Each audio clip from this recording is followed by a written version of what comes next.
नमस्कार दोस्तों, आप सभी का स्वागत है आपके अपने YouTube चैनल ज्ञान स्टडी एलएमपी पर। दोस्तों, आज फिर से हम सामान्य ज्ञान की क्लास कराने वाले हैं और सामान्य ज्ञान की क्लास में आज हम भूगोल के इम्पॉर्टेंट प्रश्न करेंगे। टॉप 30 क्वेश्चन है जो कि आपके एग्जाम के लिए काफ़ी इम्पॉर्टेंट हैं। तो आइए दोस्तों, आज की क्लास शुरू करेंगे। क्लास शुरू करने से पहले अगर दोस्तों आप चैनल पर पहली बार आए हैं तो चैनल को सब्सक्राइब कर लें, साथ में बेल आइकन को अंडर प्रेस कर लें, जिससे डेली की डेली जो हमारी क्लास होती है उसकी जानकारी आपको मिल सके। तो अब दोस्तों आइए, आज की क्लास हम यहाँ से शुरू करेंगे।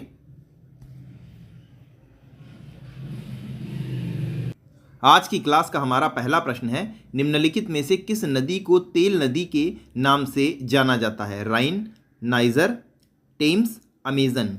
तो तेल नदी के नाम से जाना जाता है राइन नदी, नाइजर नदी को जाना जाता है। तो यहाँ पर दोस्तों बी ऑप्शन हमारा क्या हो जाएगा? बी ऑप्शन हमारा यहाँ पर सही उत्तर हो जाता है। नाइजर नदी के डेल्टा को तेल नदियों के नाइजर डेल्टा के रूप में जाना जाता है। ऐसा इसलिए है क्योंकि डेल्टा तेल के कुआं में समृद्ध है, जिसमें नाइजीरिया या अफ्रीका का सबसे बड़ा पेट्रोलियम उत्पादक बना दिया है। नाइजर नदी अफ्रीका की तीसरी सबसे लंबी नदी है। तो इस प्रकार दोस्तों यहाँ पर हमारा बी ऑप्शन सही उत्तर हो जाता है। आइए दोस्तों अगले प्रश्न की ओर चलेंगे हम।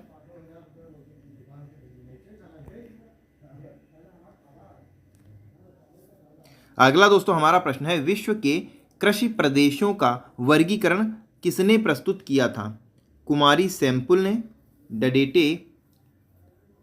डडले स्टाम्प, डी हिटलसी और डी ऑप्शन में है इनमें से कोई नहीं। तो हिटलसी यहाँ पर हमारा सही उत्तर हो जाएगा, यानी सी ऑप्शन दोस्तों इस प्रश्न का सही उत्तर हो जाता है। कृषि प्रदेशों का वर्गीकरण सर्वप्रथम 1936 ईस्वी में डी हिटलसी ने किया था, जिसके लिए उन्होंने निम्नलिखित आधार तत्वों को मानक निकष माना था।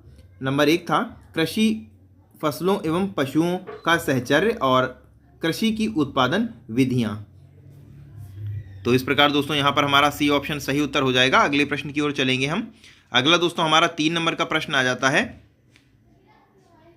घास का कौन सा मैदान गेहूं की कृषि से संबंधित है? स्टेपी, शाबान, पंपास और डी ऑप्शन में है इनमें से कोई नहीं। तो इसका दोस्तों सही उत्तर हो जाएगा, इसका दोस्तों यहाँ पर सही उत्तर हो जाएगा। यहाँ पर हमारा साबान, यहाँ पर दोस्तों स्टेपी यहाँ पर हमारा सही उत्तर हो जाएगा। ए ऑप्शन दोस्तों इस प्रश्न का सही उत्तर हो जाता है। अगले प्रश्न पर हम चलेंगे। अगला दोस्तों हमारा प्रश्न है, चूना प्रदेशों में पाए जाने वाले कीप के आकार के गर्त को क्या कहते हैं? मोजेब, घोल रंद, गॉर्ज और डी ऑप्शन में है इनमें से कोई नहीं। तो इसका दोस्तों सही उत्तर हो जाएगा, यहाँ पर घोल रंध्र कहते हैं इसको। तो यहाँ पर हमारा बी ऑप्शन दोस्तों इस प्रश्न का सही उत्तर हो जाएगा। अगले प्रश्न पर चलेंगे दोस्तों हम। अगला दोस्तों हमारा प्रश्न है, नूबियन मरुभूमि कहाँ स्थित है? गॉर्ज, पेनी प्लेन, मोजेव, इनमें से कोई नहीं। तो इसका दोस्तों सही उत्तर हो जाएगा मोजेव, यहाँ पर हमारा सही उत्तर हो जाएगा। मोजेव यहाँ पर हमारा सही उत्तर हो जाता है, यानी यहाँ पर हमारा सी ऑप्शन दोस्तों इस प्रश्न का सही उत्तर हो जाएगा। अगले प्रश्न पर दोस्तों अब हम चलेंगे। अगला दोस्तों हमारा 6 नंबर का प्रश्न आ जाता है, मानव द्वीप आइलैंड ऑफ मैन कहाँ पर है? उत्तरी आयरलैंड और इंग्लैंड के बीच, फ्रांस और इंग्लैंड के बीच, मलेशिया और इंडोनेशिया के बीच और डी ऑप्शन में है इनमें से कोई नहीं। तो उत्तरी आयरलैंड और इंग्लैंड के बीच यहाँ पर हमारा सही उत्तर हो जाएगा, यानी यहाँ पर हमारा ए ऑप्शन सही उत्तर हो जाएगा। मानव द्वीप उत्तरी आयरलैंड और इंग्लैंड के बीच है, तो यहाँ पर ए ऑप्शन हमारा सही उत्तर हो जाता है। आइए दोस्तों अगले प्रश्न पर चलेंगे। अगला दोस्तों 7 नंबर का हमारा प्रश्न आ जाता है, इटली में चावल के लिए कौन कौन सी नदी घाटी प्रसिद्ध हैं? डार्लिंग नदी, नील नदी, पो नदी घाटी और डी ऑप्शन में है इनमें से कोई नहीं। तो इसका दोस्तों सही उत्तर हो जाएगा पो नदी घाटी, यहाँ पर हमारा सही उत्तर हो जाएगा, यानी सी ऑप्शन दोस्तों इस प्रश्न का सही उत्तर हो जाता है। आइए दोस्तों अगले प्रश्न पर चलेंगे।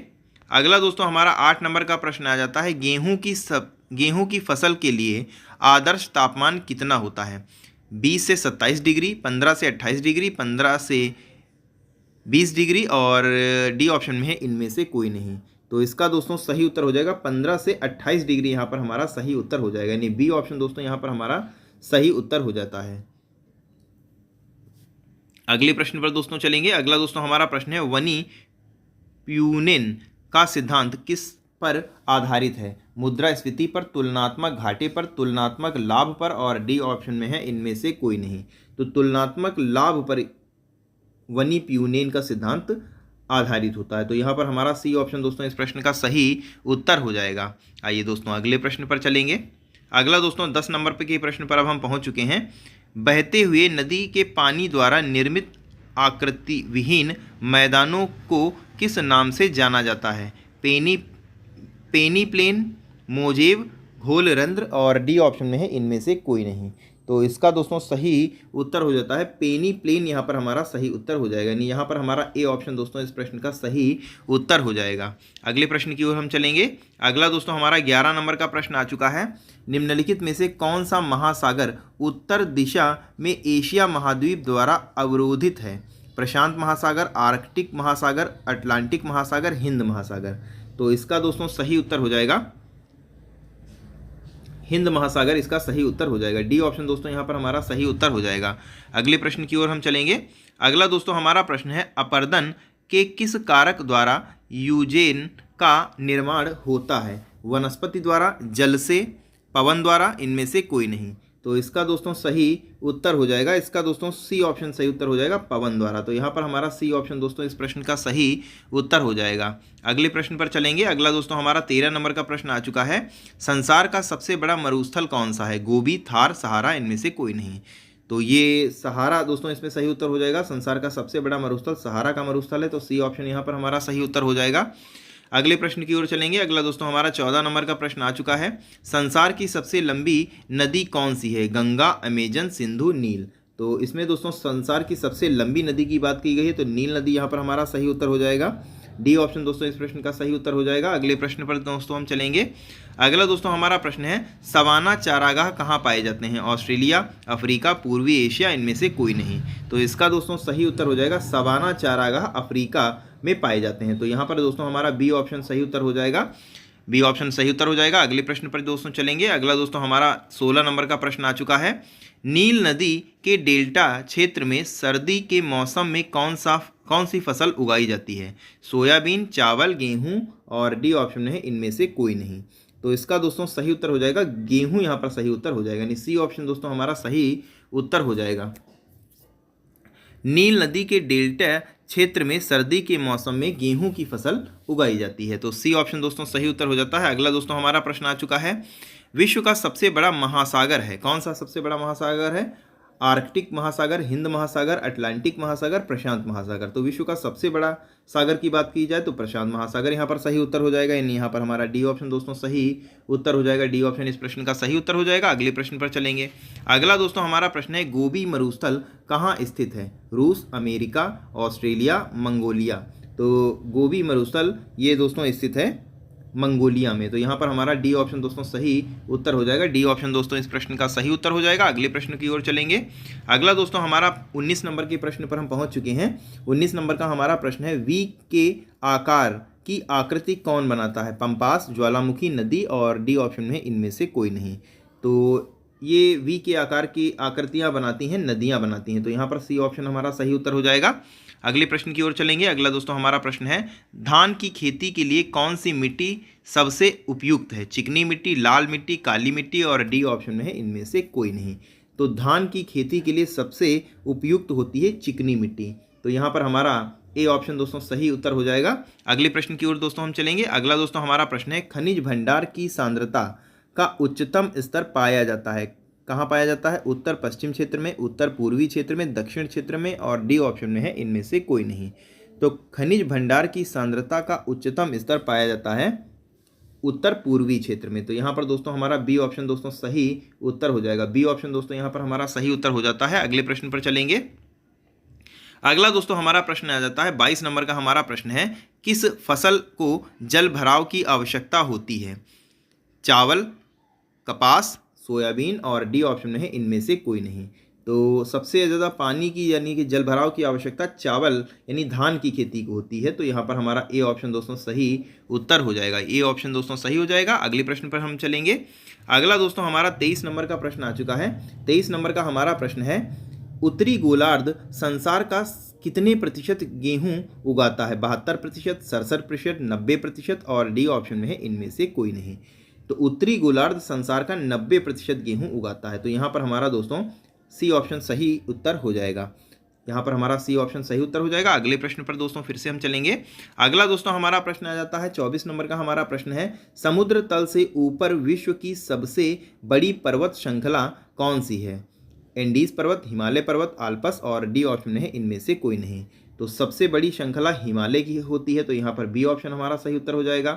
दोस्तों अब अगले प्रश्न पर हम चलेंगे। अगला दोस्तों हमारा 25 नंबर का प्रश्न आ चुका है, सहारा मरुस्थल कहाँ है? सहारा मरुस्थल कहाँ है? एशिया में है, ऑस्ट्रेलिया में है, उत्तरी अमेरिका में है, उत्तरी अफ्रीका में है और डी ऑप्शन में है इनमें से कोई नहीं।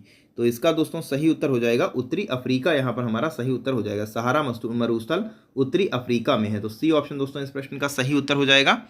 अगले प्रश्न पर दोस्तों हम चलेंगे।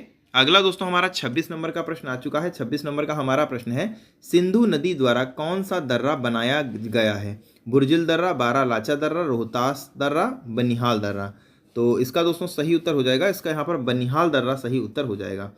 यहाँ पर हमारा डी ऑप्शन दोस्तों इस प्रश्न का सही उत्तर हो जाएगा। डी ऑप्शन दोस्तों यहाँ पर हमारा सही उत्तर हो जाता है। अगले प्रश्न पर दोस्तों हम चलेंगे। अगला दोस्तों हमारा 27 नंबर का प्रश्न आ जाता है, दक्षिण एशिया का सबसे बड़ा मरुस्थल कौन सा है? गोबी, सहारा, थार और डी ऑप्शन है इनमें से कोई नहीं। तो दक्षिण एशिया का सबसे बड़ा मरुस्थल थार का मरुस्थल है। तो यहाँ पर हमारा सी ऑप्शन दोस्तों सही उत्तर हो जाएगा। अगले प्रश्न पर दोस्तों हम चलेंगे। अगला दोस्तों हमारा 28 नंबर का प्रश्न आ जाता है और अब हम क्लास की अंतिम पड़ाव पे आ चुके हैं। 28 नंबर का हमारा प्रश्न है, राजस्थान में खेतड़ी किसके लिए प्रसिद्ध है? तांबे की खान के लिए, हीरे की खान के लिए, सोने की खान के लिए और डी ऑप्शन में है इनमें से कोई नहीं। तो इसका दोस्तों सही उत्तर हो जाएगा तांबे की खान के लिए। तांबे की खान के लिए खेतड़ी प्रसिद्ध है। तो यहाँ पर हमारा ए ऑप्शन दोस्तों इस प्रश्न का सही उत्तर हो जाएगा। अगले प्रश्न पर दोस्तों हम चलेंगे। अगला दोस्तों हमारा 29 नंबर का प्रश्न आ जाता है, गेहूं की खेती किस मृदा से संबंधित होती है? लाल मिट्टी, दोमट या बलुई मिट्टी, काली मिट्टी और डी ऑप्शन में है इनमें से कोई नहीं। तो इसका दोस्तों सही उत्तर हो जाएगा। इसका दोस्तों गेहूं की खेती के लिए दोमट या बलुई मिट्टी यहाँ पर हमारा सही उत्तर हो जाएगा। यानी यहाँ पर हमारा बी ऑप्शन दोस्तों सही उत्तर हो जाएगा। बी ऑप्शन दोस्तों यहाँ पर सही उत्तर हो जाएगा। अगले प्रश्न की ओर चलेंगे और आज का हमारा अंतिम प्रश्न पे हम आ चुके हैं। आज का हमारा अंतिम प्रश्न है, टॉप 30 क्वेश्चन हमने आपसे बताए थे कराएंगे, तो ये हमारा 30 यानी 30वां क्वेश्चन है और ये हमारा आज का आखिरी प्रश्न है। गेहूं की खेती के लिए कौन सी जलवायु सबसे उपयुक्त है? समशीतोष्ण, उष्ण कटिबंधीय, शीतोष्ण कटिबंधीय और डी ऑप्शन में है इनमें से कोई नहीं। तो इसका दोस्तों सही उत्तर हो जाएगा समशीतोष्ण। यानी यहाँ पर हमारा ए ऑप्शन दोस्तों सही उत्तर हो जाएगा। ए ऑप्शन दोस्तों इस प्रश्न का सही उत्तर हो जाता है। कैसी लगी दोस्तों आज की क्लास, आपको कमेंट करके बताना है। और अगर दोस्तों आज की क्लास आपको अच्छी लगी हो तो वीडियो को लाइक करें और ज़्यादा से ज़्यादा शेयर करें। और इसके अलावा अगर आज की क्लास में किसी भी प्रश्न में आपको कोई भी डाउट हो तो आप कमेंट बॉक्स में पूछ सकते हैं। आपके डाउट को क्लियर ज़रूर किया जाएगा। तो आज की क्लास हम यहीं पर समाप्त करेंगे। मिलेंगे हम फिर अगली क्लास में। उससे पहले दोस्तों अगर आप चैनल पर पहली बार आए हैं या अभी तक आपने चैनल को सब्सक्राइब नहीं किया है तो चैनल को सब्सक्राइब ज़रूर कर लीजिएगा। तो इसी के साथ दोस्तों फिर आज की क्लास हम यहीं पर समाप्त करेंगे। मिलेंगे हम अगली क्लास में। तब तक के लिए नमस्कार, जय हिंद, जय भारत।